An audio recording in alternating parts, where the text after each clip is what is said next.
Hello guys, আসসালামু আলাইকুম। আমরা চলে আসলাম বাইতুল মোকাররম জামে মসজিদ গুঠিয়া। ভিডিওটা না টেনে সম্পূর্ণ দেখতে থাকুন। ভিতরে মসজিদের সৌন্দর্য তুলে ধরলাম। এখন আমি ভিতরের দিকে প্রবেশ করলাম এবং ভিতরের সৌন্দর্য তুলে ধরলাম। সামনের দিকে হাঁটতে হাঁটতে দেখতে পাইছি আপুরা ছবি তুলতে আছে। আমি অন্য সাইডে চলে আসলাম।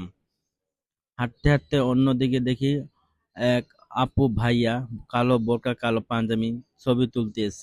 আমি সামনের দিকে হাঁটতে হাঁটতে দেখতে পাইতেছি চারদিকে ফুল গাছ সাজানো গুছানো দেখি মুগ্ধ হয়ে গেলাম। আমি যেই দিকে যাইতেছি সেই দিকে আমার কাছে বেশ ভালোই লাগতেছে।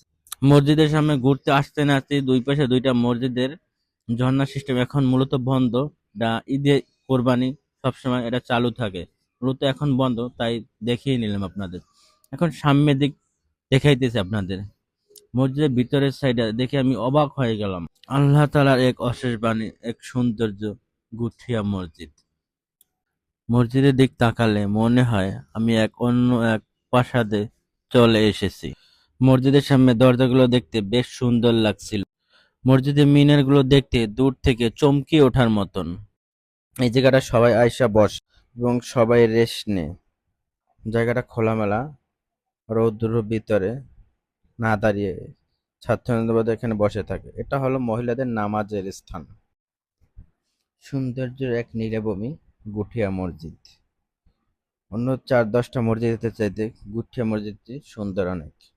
ঘুরতে আসার জন্য এখানে মা বোন ভাই বোন সবাইদের নিয়ে নিঃসন্দেহাত নির্দ্বিধায় আপনারা আসতে পারেন।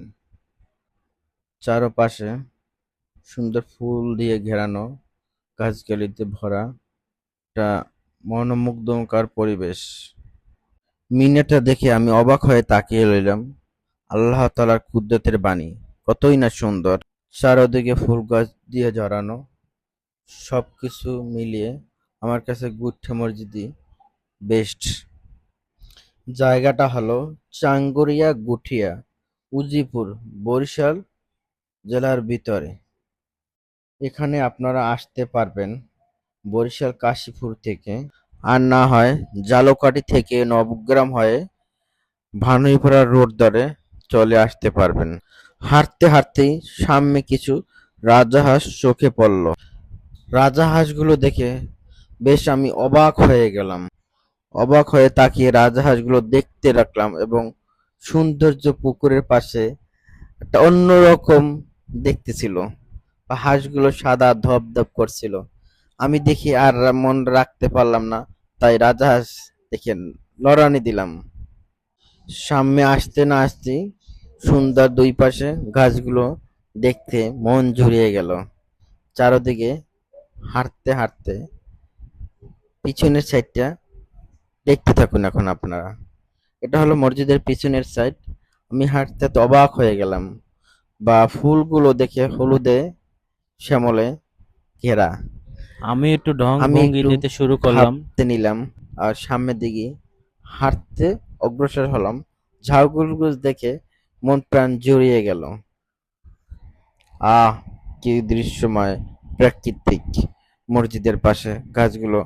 আমি অবাক হয়ে তাকিয়ে রইলাম আর সামনের দিকে হাঁটতেছিলাম। হাঁটতে হাঁটতে দেখতে লাগলাম মুরব্বি চাচাই এই জায়গাটা পরিচালনা করতেছে।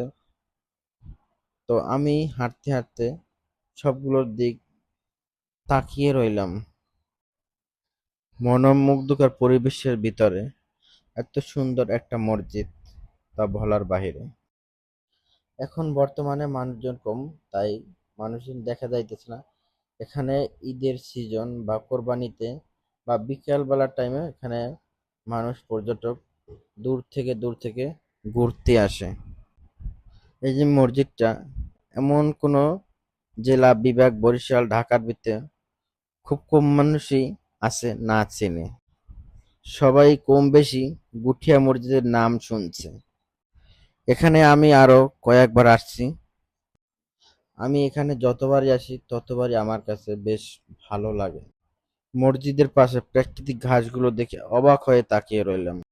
হাঁটতে না হাঁটতেই সামনে চোখে পড়ে গেল, ওয়াও, এখানে হেলিকপ্টার ল্যান্ড করে। আসলে শুক্রবার দিন যে জুমার খুতবা দেয় সে নাকি এখানে হেলিকপ্টারে এসে নামে। বিভিন্ন জায়গা যারা দূর থেকে অনেক পর্যটক আসে এখানে হেলিকপ্টার নামানো হয়। দূর থেকে আল্লাহর গড় দেখে আমি তাকিয়ে অবাক হয়ে যাই। আর এখানের সৌন্দর্য দেখে আমি মনোমুগ্ধ হয়ে তাকিয়ে রই। এখনো দেখানোর পর সামনে ব্যাক সাইড আপনাদের চারপাশ দেখাইতেছি সবুজে ঘেরা সৌন্দর্য প্রাকৃতিক একময়। এই সাইডটা হলে ঘাটলা, সামনে সুন্দর একটা পুকুর। এখানে এসে কিছু বাদাম গাছের নিচে তারা বসে রেস্ট নেয়। পুকুরের চারপাশ ফুল গাছ, বিভিন্ন রকমের গাছ দিয়ে ভরানো। এখানে আপনারা ফ্যামিলিগত মা বাবা ভাই বোন সবাইকে নিয়ে এই মসজিদে আপনারা ঘুরতে আসতে পারেন। আজকের জন্য এ পর্যন্তই। আবার অন্য একটা ভিডিওতে আপনাদের সাথে দেখা হবে। আসসালামু আলাইকুম।